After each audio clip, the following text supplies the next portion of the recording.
Not medium, not rare. If it bleeds, I'm sending it back. If it's gray, I'm sending it back. Got it, sweetheart?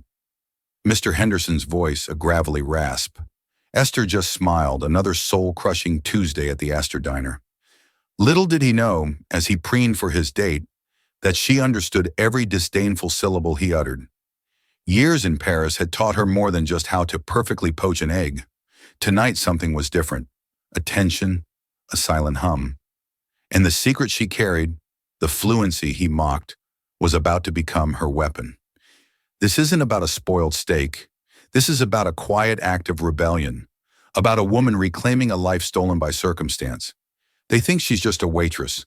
They have no idea how her quiet kindness will change everything. Not medium, not rare. If it bleeds, I'm sending it back. If it's gray, I'm sending it back. Got it, sweetheart? Mr. Henderson's voice, a gravelly rasp. Esther just smiled. Another soul-crushing Tuesday at the Astor Diner. Little did he know, as he preened for his date, that she understood every disdainful syllable he uttered. Years in Paris had taught her more than just how to perfectly poach an egg. Tonight something was different. A tension, a silent hum, and the secret she carried, the fluency he mocked, was about to become her weapon. This isn't about a spoiled steak. This is about a quiet act of rebellion, about a woman reclaiming a life stolen by circumstance. They think she's just a waitress. They have no idea how her quiet kindness will change everything. The scent of cheap coffee grounds clinging to everything hung heavy in the air, a constant reminder of Esther's reality. The Astor Diner on Manhattan's Upper East Side was a far cry from the cafes lining the Seine. Here, dreams went to die alongside day-old pastries and lukewarm soup. At 26, Esther Beaumont was acutely aware that she was one of those fading dreams. She tied the frayed strings of her apron a little tighter, the familiar ritual a shield against the drudgery to come. A practiced smile stretched across her lips, one that rarely reached the sadness in her eyes. She was efficient, unobtrusive, the perfect ghost gliding between demanding customers and impatient cooks. No one here suspected that beneath the worn uniform beat the heart of a scholar, a student who could effortlessly deconstruct a Picasso or recite Verlaine from memory. 4 years ago, Paris had been her oyster. A scholarship to the Sorbonne, a sun-drenched studio overlooking the Luxembourg Gardens, the intoxicating thrill of intellectual discovery. Then the phone rang, her father's failing health, his collapsing business, the avalanche of debt threatening to bury her family. The dream fractured, shattered into a million irreparable pieces. She traded cobblestone streets for cracked pavement, existential debates for double shifts, and the vibrant hues of Parisian life for the monochrome monotony of New York. "Order up!" Saul the cook bellowed, his voice a volcanic eruption amidst the sizzle of bacon and the clang of pans. Esther automatically reached for the steaming plates, the heat a familiar burn on her skin. "Thanks, S." She navigated the crowded diner with practiced ease. Table 7. Henderson, her personal Tuesday tormentor.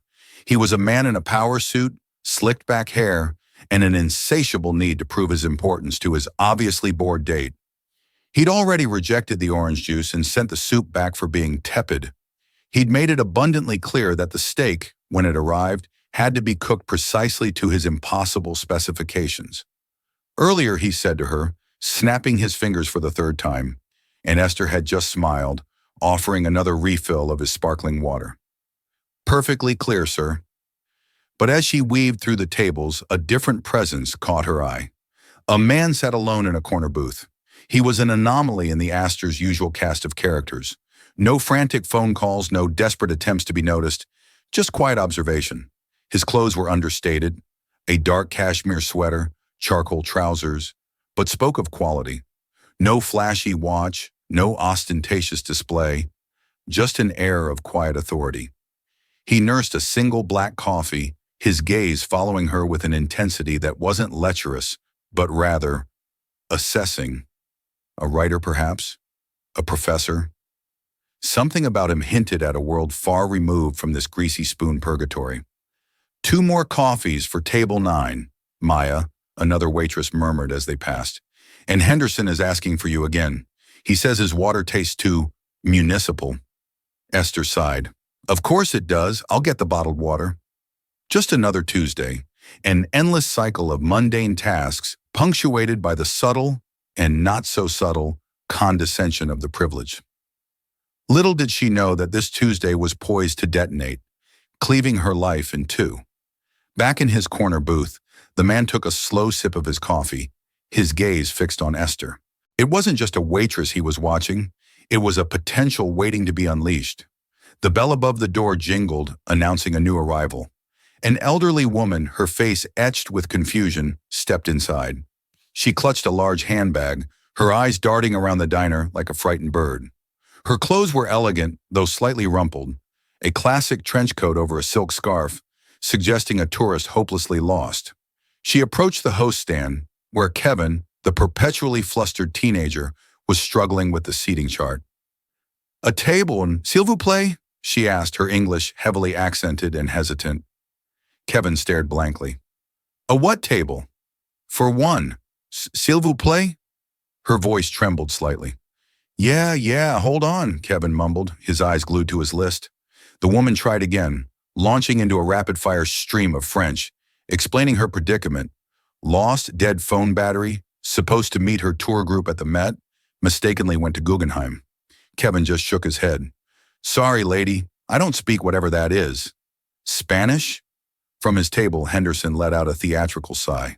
"Oh, for heaven's sake, let a man of culture handle this." He pushed back his chair and approached the woman, puffing out his chest.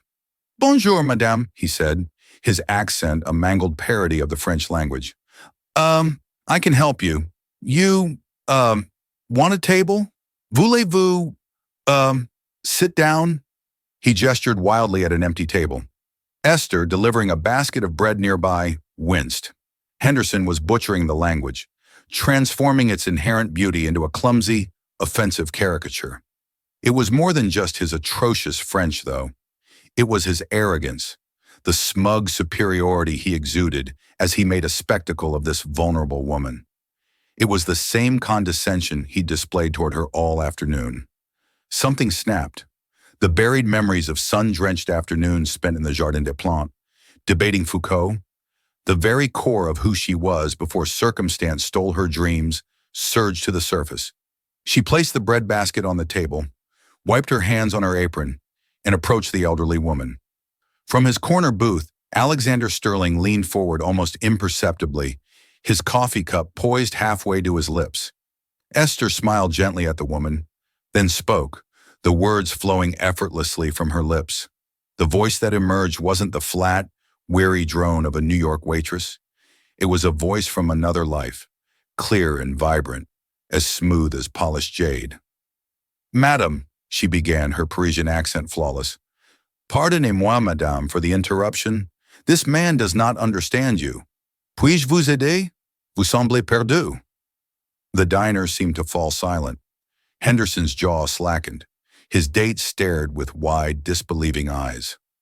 Saul poked his head out from the kitchen window, his eyebrows raised in surprise. The French woman's face, however, lit up with profound relief. "Oh, monsieur, merci," she exclaimed, her hand flying to her chest. She launched into her story again, the words tumbling out in a torrent of gratitude. She explained her confusion about the museums, her dead phone, her fear of missing her tour group. Esther listened patiently, offering soothing words. "Madame Dubois," she said reassuringly, "ne vous inquiétez pas, madame. Tout ira bien." She turned to Kevin. "Kevin, can you seat this lady at table 12, please, and bring her a glass of water and a menu?" Then turning back to Madame Dubois, "Please, have a seat. Let me use my phone to call your tour guide. What is the name of the company?" While Madame Dubois fumbled in her purse for the tour company's brochure, Esther turned to face Henderson. His face was a mottled shade of red, a volatile mixture of fury and humiliation. "If you'll excuse me, sir," Esther said, her voice reverting to its polite professional tone. "I'll get you that bottled water now." She didn't wait for a reply. She retrieved her phone from her locker, made a quick call, and sorted out Madame Dubois' predicament. The tour bus was waiting for another hour. She gave the woman clear, written directions to a taxi stand just a block away. Madame Dubois was effusive in her gratitude, pressing a crumpled $20 bill into Esther's hand, which Esther gently refused. Bon voyage, madame.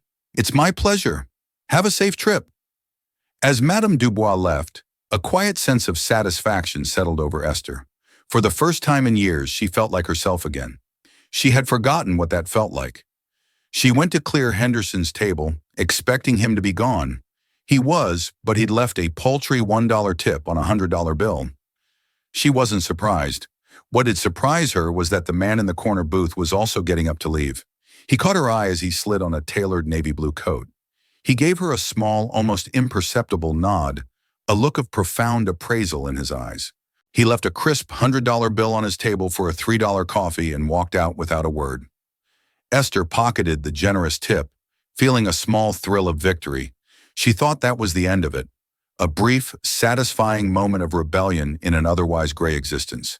She had no idea it was only the beginning. The rest of the shift passed in a blur of routine.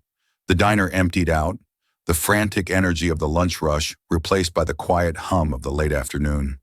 Esther refilled salt shakers, wiped down sticky ketchup bottles, and tried not to think about Henderson's sneer or the surprising weight of the quiet man's gaze. She was just Esther, the waitress. The flicker of the Sorbonne student had been just that, a flicker. When her shift finally ended at 5:01 p.m., she felt the familiar ache in her feet and the deeper ache in her soul. She slung her worn messenger bag over her shoulder and headed for the back exit. "Hey, Beaumont!" She turned. It was Saul, wiping his hands on his greasy apron. He was holding something, a sleek black envelope. "The quiet guy, the one in the corner booth. He came back a few minutes ago, said he forgot to give this to you.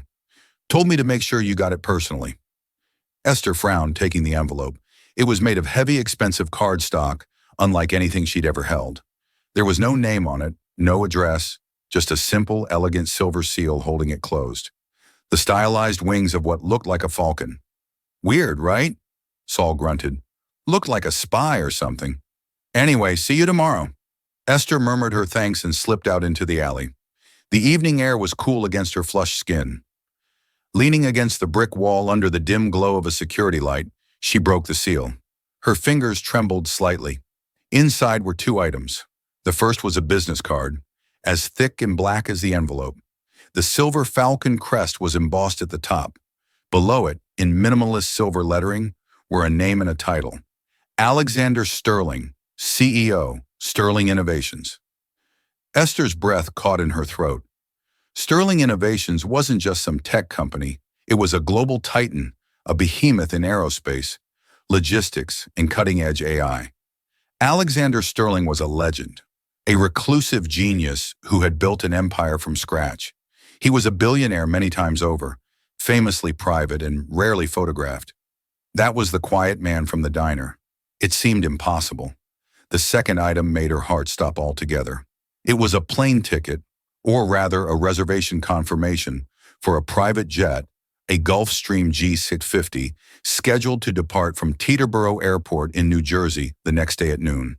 The destination, Le Bourget Airport, Paris. The passenger's name, Esther Beaumont. Tucked into the fold of the ticket was a small handwritten note on matching black stationery. The handwriting was sharp and decisive, a bold, forward-slanting script in silver ink. "Miss Beaumont, talent should never be wasted on serving mediocrity. A voice like yours belongs in Paris, not in a diner arguing over bottled water. A car will be waiting for you at your address tomorrow at 10:01 a.m. Your seat will be waiting. This is not a request. It's an opportunity. A.S." Esther read the note once, then twice, then a third time. Her mind reeled. The alley seemed to tilt, the sounds of the city fading into a dull roar. This had to be a joke, an elaborate, cruel prank. Maybe Henderson had set it up to mock her further. But how would he know her address? And the expense? A private jet to Paris? She stumbled home in a daze, the black envelope clutched in her hand like a talisman. When she burst into her tiny queen's apartment, Maya was on the couch, scrolling through her phone while a reality TV show blared in the background. "Whoa, you look like you've seen a ghost," Maya said, looking up. Esther didn't speak. She just walked over and laid the contents of the envelope on the coffee table. The business card, the jet ticket, the note. Maya picked up the card. Sterling Innovations? Isn't that? Her eyes widened. She read the note, then looked at the ticket. She looked back at Esther, her mouth agape. Esther, what is this? I don't know, Esther whispered, sinking onto the couch. It's insane. He was there at the diner, the guy I told you about, who left the $100 tip. Maya's initial shock quickly morphed into deep-seated suspicion. She was a paralegal, pragmatic and protective by nature. Okay, hold on. A strange billionaire leaves you a private jet ticket to Paris, Esther? This is every red flag in the book. This is how horror movies start. Human trafficking, a weird cult, some kind of creepy, pretty woman fantasy. You cannot be serious. I know, Esther said, running a hand through her hair. It's crazy, but the note. Talent should never be wasted. He heard you speak French. Maya countered, standing up and pacing the small living room. That's it. For all you know, this guy has some bizarre fetish. Esther, you don't know anything about him. He's Alexander Sterling, Esther said quietly. He's one of the most famous businessmen in the world. He's not some random creep. Rich people can be the biggest creeps of all, Maya shot back. And how did he get your address? That's not just observant. That's investigative. It's stalker-level stuff. The question hung in the air, heavy and unnerving. How did he know where she lived? Esther's mind raced. He must have had someone follow her or run her name through a database. The ease with which he had pierced the veil of her anonymity was terrifying. But beneath the fear, something else was stirring. A wild, dangerous hope. Paris. The word alone was a physical ache in her chest. The ticket on the table wasn't just a piece of paper. It was a doorway back to the life that had been stolen from her. It was a chance. It was everything. What if it's real? Esther asked, her voice barely a whisper. What if it's just an opportunity, like he said? And what if it's a trap? Maya retorted, her arms crossed. You throw away your job, your life here, on the whim of a man you met for 5 seconds? For a cryptic note? Be realistic. Esther looked around the cramped apartment at the peeling paint on the walls, the stack of overdue bills on the counter. She thought of her uniform hanging by the door, smelling of grease. This was her reality. It was safe, predictable, and it was slowly suffocating her. The note said, "This is not a request." It felt like a command, but also a challenge. A challenge to be more than what she had become. The fear was real. Maya's warnings were logical, but the pull of Paris, the intoxicating possibility of escape, was stronger. It was the most terrifying decision of her life. She looked at Maya, her oldest friend, her anchor in this difficult life. I think I have to go, Esther said, the words tasting strange and foreign on her tongue. I have to know. The next morning was a whirlwind of anxiety and adrenaline. Esther called the diner and quit, her voice shaking as she left a message for her manager, Mr. Davies. She imagined his annoyance, his casual dismissal of her as just another flaky waitress. The thought, which would have bothered her yesterday, felt strangely liberating today. Packing was a surreal experience. What does one pack for a clandestine trip to Paris, offered by a reclusive billionaire? Her entire wardrobe consisted of worn jeans, faded t-shirts, and a single black dress she'd owned for 5 years.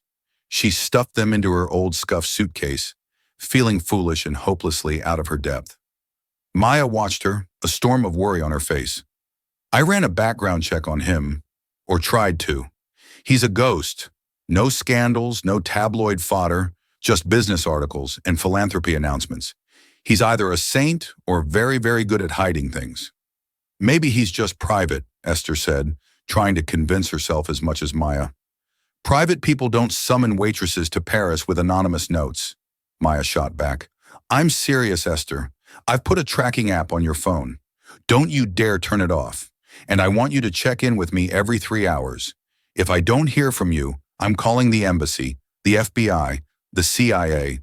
I swear to God. Esther hugged her friend tightly, grateful for her fierce loyalty. I'll be careful, I promise. At precisely 10:00 a.m., a black Mercedes-Benz S-Class sedan, so silent it seemed to materialize out of thin air, pulled up to their apartment building. A chauffeur in a crisp black suit stepped out and opened the rear door. He didn't ask for her name. He simply nodded and said, "Miss Beaumont, we are ready when you are." The ride to Teterboro Airport was silent and smooth. Esther stared out the tinted windows at the city rushing by, feeling a profound sense of detachment, as if she were watching a movie of someone else's life. They didn't go to the main terminal, but to a private executive hangar. There, gleaming on the tarmac, was the Gulfstream G650. It was a vision of power and grace, larger and more imposing than she could have ever imagined. A flight attendant, with a warm smile, greeted her at the steps. "Welcome aboard, Miss Beaumont. Mr. Sterling has arranged everything for your comfort. May I take your bag?" The interior of the jet was a study in understated luxury. Cream leather seats, polished mahogany wood, and subtle silver accents that echoed the Falcon crest. It was more like a flying luxury apartment than an airplane. She was the only passenger. As the jet taxied down the runway, Esther's heart hammered against her ribs. This was it, the point of no return. The engines roared and the plane surged forward with incredible force, pressing her back into her plush seat. Within moments, they were airborne, climbing steeply into the clouds. Below her, New York City shrank. The diner, her apartment, her old life, all of it vanishing into a haze. She was untethered, suspended between the world she knew and a future that was a complete and terrifying unknown. The flight attendant served her a lunch that was better than any meal she had ever served at the Astor Diner. Poached salmon, asparagus with hollandaise, and a glass of champagne that fizzed like liquid stars on her tongue. It all felt like a dream. She half expected to wake up to the sound of her alarm clock in her tiny queen's bedroom. But 7 hours later, the dream continued. As the jet began its descent, the lights of Paris emerged from the darkness below, a glittering carpet of gold and silver. The Eiffel Tower, lit up in its nightly spectacle, pierced the sky like a diamond needle. A lump formed in Esther's throat. She was back. After 4 years of yearning, she was finally back.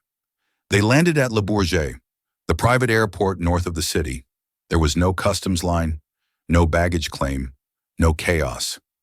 She was escorted from the plane directly to another waiting car, another silent chauffeur.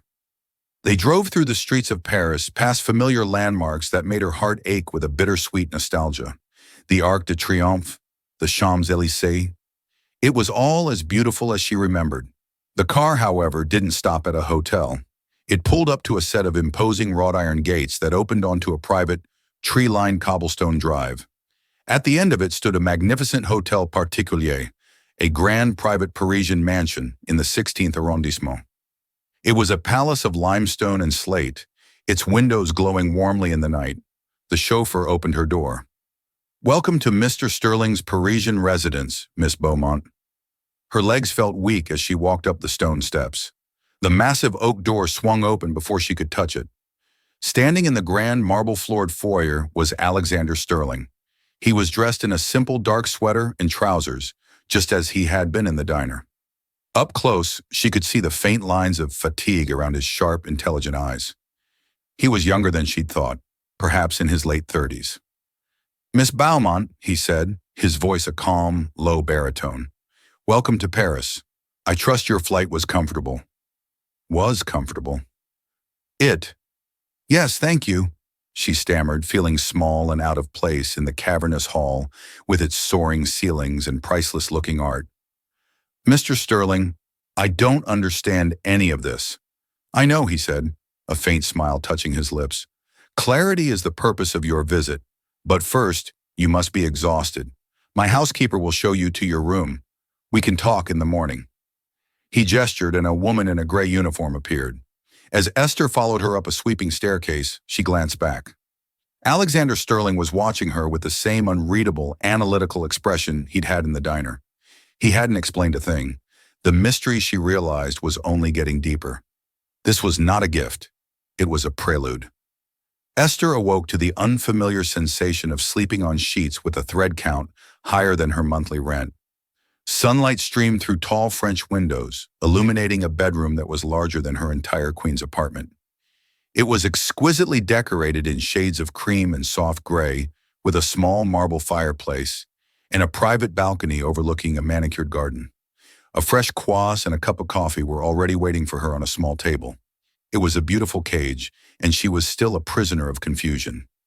After dressing in her one good black dress, which now felt woefully inadequate, she made her way downstairs. She found Alexander Sterling in a vast book-lined study, reviewing documents on a sleek, transparent tablet. He looked up as she entered, gesturing for her to sit in one of the leather armchairs opposite his large desk. "Good morning," he said. "Please have a seat, Mr. Sterling." She began, her voice firmer than she expected. "I appreciate the flight and the accommodations, but I need to know why I'm here. This is abnormal. Direct." "I appreciate that," he said, setting his tablet aside and giving her his full attention. "You are here, Miss Beaumont, because I am in need of a very specific skill set. A skill set I believe you possess, despite your current employment." Before he could elaborate the study, doors opened. A woman entered, her heels clicking decisively on the polished parquet floor. She was tall, impossibly chic, and radiated an aura of intimidating authority. She wore a perfectly tailored Christian Dior suit, and her dark hair was pulled back in a severe shiny. Her eyes, the same piercing gray as Alexander's, swept over Esther with a cool, dismissive glance. "Alexander, you're late for the Leffy preliminary," she said, her voice crisp and laced with an accent that was a hybrid of British boarding school and American corporate law.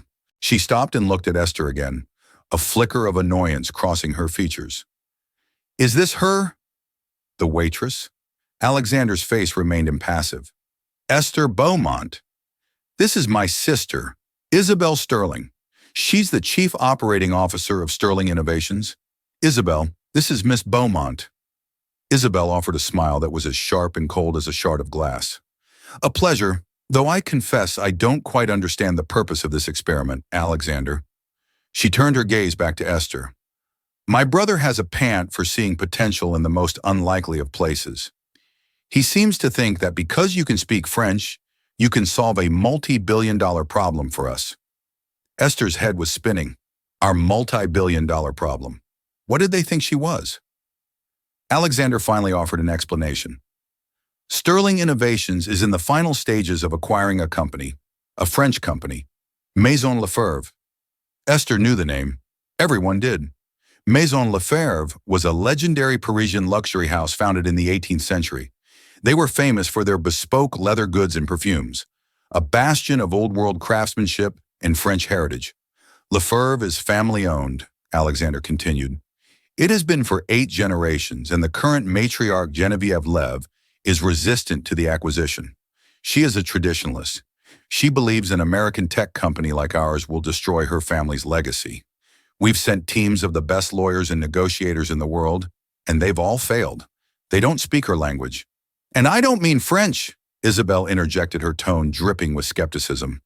"They don't speak the language of the nuance of culture, of respect for tradition."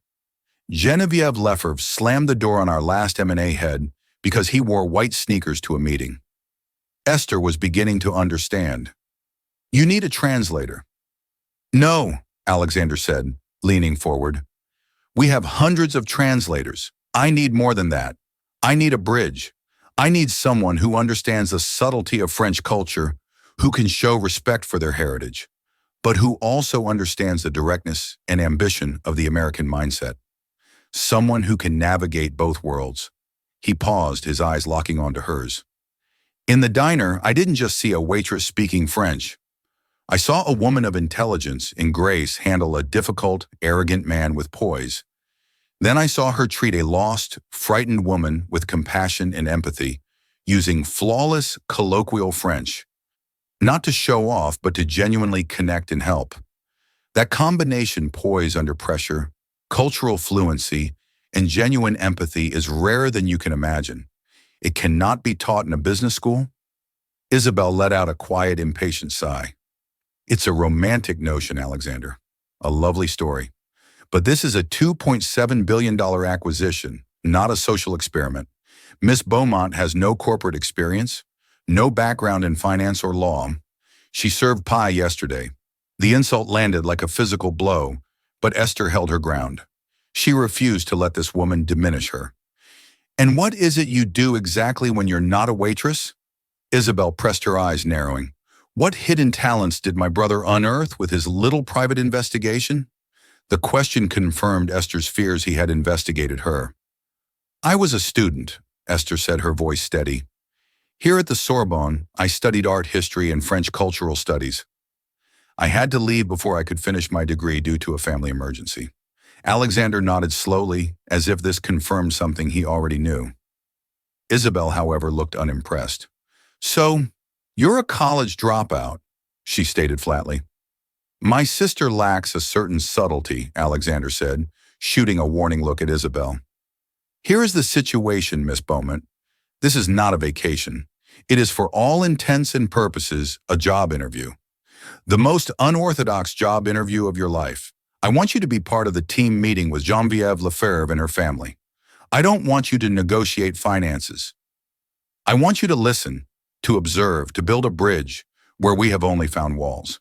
And if I succeed," Esther asked, "if you help us secure this deal," Alexander said, "I will create a position for you at this company, Director of Cultural Integration for our European acquisitions. You will have a new life, a salary that will solve any family debt you might have, and a career that utilizes your actual talents. I will also fund the completion of your degree, should you still wish for it." It was an offer that was beyond comprehension, a lifeline, not just to solvency, but to a life she thought was lost forever. "And if I fail," Isabel answered before Alexander could. "If you fail, Miss Beaumont, a car will take you back to labor, and you will be on the next flight back to New York. You can have your old job back at the diner. We will, of course, compensate you for your time." Her tone made it clear that failure was the only outcome she expected. The weight of their expectations of the entire surreal situation pressed down on Esther. This was insane. They were asking her to step into a corporate shark tank with nothing but a half-finished arts degree and her fluency in French. It was an impossible task. But then she thought of the diner, the grease, the condescension, the slow grinding death of her spirit. Failure here meant returning to that. Success meant everything.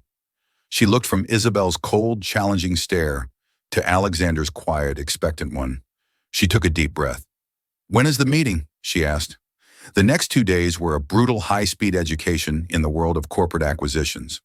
Esther was given an office in Sterling's Parisian headquarters on the Place Vendôme, a space with a view that was probably worth more than she had earned in her entire life. She was buried under an avalanche of files, financial reports, market analyses, legal documents, and most importantly, a thick dossier on Geneviève Lefebvre and her family. She devoured every page. She learned that Geneviève was 78 years old, a widow, and had run the company with an iron fist for 40 years. She was a legend in the fashion world, a purist who despised the modern trends of fast fashion and influencer marketing. The dossier was filled with failed attempts by other companies to acquire Maison Lefebvre. Geneviève had dismissed them all as vulgar merchants who wouldn't know a Birkin from a bucket. Isabel made her disdain for the situation clear. She would periodically enter Esther's office, quiz her on obscure financial data, and point out her lack of experience. "Do you even know what EBITDA means, Miss Beaumont?" She'd ask, a smug look on her face. "No," Esther admitted honestly. "But I know that Madame Lefebvre's favorite artist is Jean-Honoré Fragonard, that she believes the soul of her company resides in the specific stitching technique developed by her great-grandfather, and that she sees this deal not as a financial transaction, but as the potential orphanage of her family's legacy. Perhaps that is more important than earnings before interest, taxes, depreciation, and amortization." The response left Isabel momentarily speechless, which gave Esther a small surge of confidence. She knew she couldn't compete on their turf. She couldn't talk finance or law, but she could understand people. She could understand culture. That had to be her strength. The day of the meeting arrived. Esther was a bundle of nerves. A stylist summoned by Alexander had provided her with a simple, elegant, navy blue dress by a discreet French designer in low heels. Understated, respectful, the stylist had advised.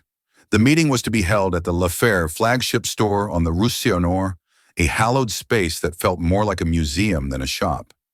As their car pulled up, Esther could see a small army of lawyers and executives from Sterling Innovations waiting on the sidewalk, all looking tense.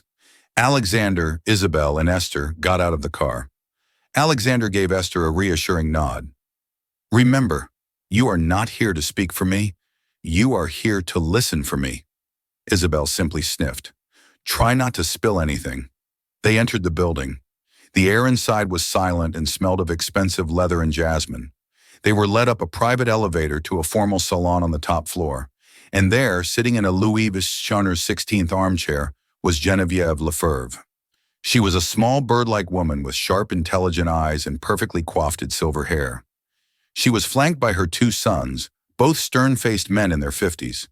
Introductions were made when Esther was introduced as part of our cultural liaison team. Genevieve's eyes lingered on her for a moment, a flicker of curiosity in their depths. The meeting began, and it was a disaster. Isabel, taking the lead, launched into a slick presentation filled with charts and projections about synergy, global market expansion, and shareholder value. She spoke with a cold corporate precision that clearly grated on Madame Lefebvre. The matriarch listened, her face an unreadable mask. After 15 minutes, she held up a delicate, age-potted hand. "Enough, Mademoiselle Sterling," she said, her voice soft, but carrying immense authority. "I have heard these words before. They are empty numbers on a page. You talk of expanding my brand. You speak of it as if it is a chain of coffee shops. You do not understand what we do here. The soul." Isabel's professional smile tightened. "Madame Lefebvre, with all due respect, the soul of a company does not pay its employees or fund its growth in a competitive global market." It was the wrong thing to say. A chill descended upon the room. Madame Lefebvre's son, Antoine, spoke for the first time. "My mother finds your approach aggressive, mademoiselle." The meeting devolved from there. The two sides were speaking different languages, just as Alexander had predicted. The Sterling team talked about efficiency and profit. The Leff family talked about heritage and art. Esther remained silent, watching and listening. She noticed the small details. She saw how Madame Lefebvre's hand rested on a particular leather-bound book on the table beside her. She noticed the painting on the wall behind her. Not a famous masterpiece, but a beautiful, intimate portrait of a woman in 18th century dress. It had the soft, romantic style of Fragonard, the artist mentioned in the dossier. As the meeting was about to end in a complete stalemate, Esther felt a desperate urge to do something. This was her one shot. Alexander caught her eye, and she saw the question in his gaze. He gave her the slightest of nods. "Permission." "Madame Lefebvre," Esther said, her voice quiet but clear. The entire room turned to look at her. "Forgive my interruption." She stood up and walked not toward the negotiating table, but toward the painting on the wall. "This is a beautiful piece," she said, speaking in French. Her accent, so different from the formal textbook French of the translators, seemed to warm the air. "The brushwork is so delicate. It reminds me of Fragonard, but it's more intimate, less theatrical. Is it a family piece?" Geneviève Lefebvre's austere expression softened for the first time. She looked surprised and intrigued. "You have a good eye, mademoiselle. That is a portrait of my great-great-great-grandmother, painted by one of Fragonard's lesser-known students. It is my most treasured possession." "She is reading," Esther observed, looking closer. It was unusual for a woman to be painted reading in that era, unless she was a great intellectual. She must have been a remarkable woman. "She was Madame Lefebvre," said a note of pride in her voice. "She is the one who convinced her husband, a simple saddlemaker, to create the first handbag for Queen Marie Antoinette. She was the true founder of our house, her vision." Isabel was staring at Esther, her mouth slightly open, a look of utter disbelief on her face. The lawyers were shuffling their papers, confused by this sudden turn in conversation. Esther turned from the painting to face Madame Leff. "Mr. Sterling's company is built on technology and data. It is a world of numbers. But he understands that a legacy like yours is not built on numbers. It is built on vision, the vision of a woman like her." She gestured to the portrait. "He does not want to erase that vision. He wants to give it a new voice, to share it with a world she could never have dreamed of." A company without a soul is just a machine. You are the soul of Maison Lev. He is not here to buy a machine. He is here to protect a work of art. She had used the word art. She had connected the present to the past. She had shown that she saw not just a brand but a story. Silence filled the room. Genevieve Lefebvre stared at Esther, her sharp eyes searching. Then she slowly turned her gaze to Alexander Sterling. "Your father was a builder. Was he not Mercier Sterling?" she asked. Alexander, who had remained silent, finally spoke. "He was a carpenter. He taught me that the foundation is everything." Madame Lefebvre nodded slowly. A small, genuine smile touched her lips for the first time. Perhaps we can have tea next week, and you can leave your presentation," she said, gesturing to Isabel's laptop at your office. "Just you and me." And she added, her eyes finding Esther. "You will bring Mademoiselle Beaumont." The walk back to the car was surreal. The Sterling executives were buzzing with excitement, clapping Alexander on the back. For the first time in months, they had made progress. They had a second meeting. Isabel was silent, her expression a thunderous mix of shock and resentment. As they got into the car, she finally turned to Esther. "That was a lucky trick," she said, her voice low and sharp. "A parlor game with an old painting." "It wasn't a trick, Isabel," Alexander said, his voice firm. He looked at Esther, and for the first time she saw open admiration in his eyes. It was insight. She listened. "Something your team of experts failed to do. She found the foundation." Isabel said nothing more for the rest of the ride, simply staring out the window, defeated. The tea with Madame Lefebvre the following week was a resounding success. Without the lawyers and presentations, the conversation flowed easily. Esther acted as the bridge, just as Alexander had hoped. She would translate not just their words but their intent. When Alexander spoke of platforms and digital ecosystems, Esther would rephrase it to Madame Lefebvre as creating a digital atelier where the stories of the artisans could be shared with the world. They talked for hours, not about money, but about art history and legacy. By the end of the week, the deal was signed. Maison Lev was now part of Sterling Innovations, but with contractual guarantees protecting its heritage, its French workshops, and with Genevieve Lefebvre herself appointed to a lifetime seat on the board as a brand guardian. The night the deal was finalized, Alexander hosted a small celebration at his mansion. Esther stood on the balcony of her room, the same one she had woken up in just over a week ago, looking out at the twinkling lights of Paris. She felt like a completely different person from the weary waitress who had stepped off that plane. Alexander came to stand beside her. For a few moments, they stood in comfortable silence. "I owe you a great deal, Esther," he said finally. "You gave me an opportunity," she replied. "That's more than anyone else ever has." "The offer I made is on the table," he said, turning to face her. "Director of Cultural Integration, a very generous salary, a housing allowance here in Paris, and a blank check for your education. It's yours. No interview required." This was it, the culmination of the impossible dream, a new life handed to her on a silver platter. But something had shifted in her over the past week. She had not just been acting as a bridge for him. She had been rebuilding a bridge to her own forgotten self. "Thank you," she said, her heart pounding. "It's an incredible offer. But I have a counter-proposal." Alexander raised an eyebrow, a flicker of amusement in his eyes. "I'm listening." "I don't want the job as a gift," she said.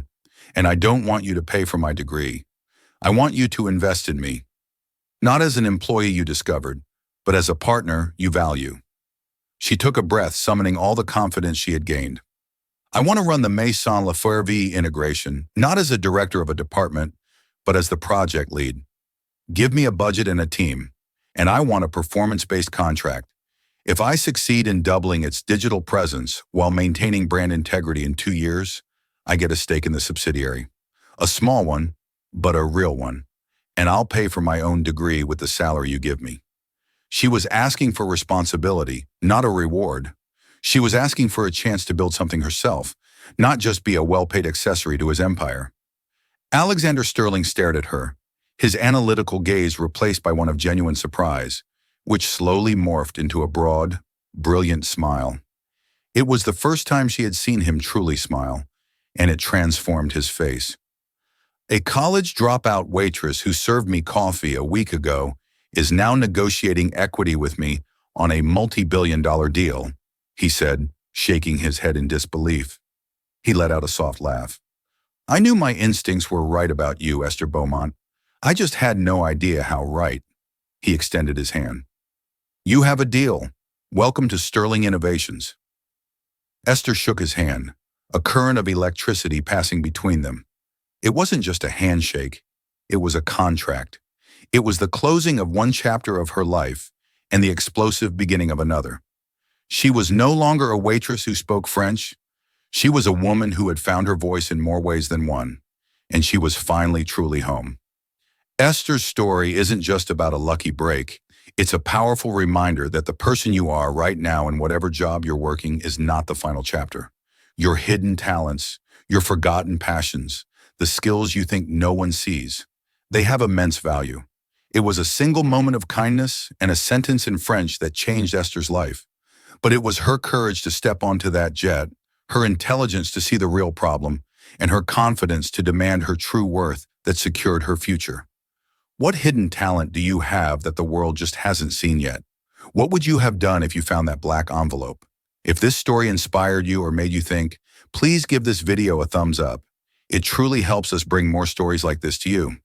Don't forget to subscribe and hit the notification bell so you never miss an incredible journey. And share this video with someone who needs to be reminded that their big break might be just one customer, one conversation, or one moment of courage away. Thank you for listening.